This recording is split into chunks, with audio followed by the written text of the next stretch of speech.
Xerfi Global has recently published a report on the global mining industry, which is slowly coming out of a protracted turndown. After falling for 5 consecutive years since the end of the commodity supercycle in 2011, the consolidated revenues of the 40 largest mining companies picked up very slightly in 2016 on the back of improving metal prices. So what is behind this slight recovery?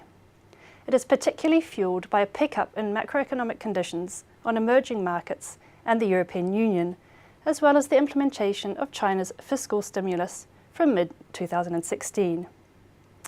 Indeed, the Middle Kingdom remains firmly the centre of gravity of the mining business, generating around half of global demand for copper, iron ore, coal, and over 30% of demand for gold. While China's ongoing fiscal expansion may continue to support mining over the next few quarters, the country's structural economic slowdown and transition may pose risks for demand over the medium and long term. Thanks to the slightly more favourable market environment in 2016, the industry's profitability saw a boost, coming out of the red and reaching 11%. This improvement in operating margins was also partly the fruit of strategies that are being put into place to improve the financial health of mining groups, many who have begun divesting assets so as to raise liquidity to repay debts, rationalising capital investment, and increasing operational efficiency. Such belt-tightening measures will continue to be required as the industry continues to face several structural challenges. Evolving demand structure, particularly away from polluters such as coal and towards metals required for the production of renewables and electric vehicles, will require asset allocation re-evaluation.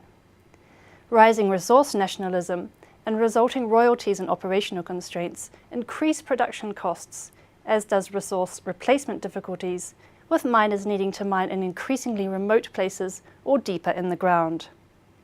In this challenging environment, all miners are betting on new technologies such as automation, roboticization, and digitalization integrated all along the value chain from exploration, mining, and processing to loading, railing, and shipping to cut operating costs and improve margins and profitability over the coming years.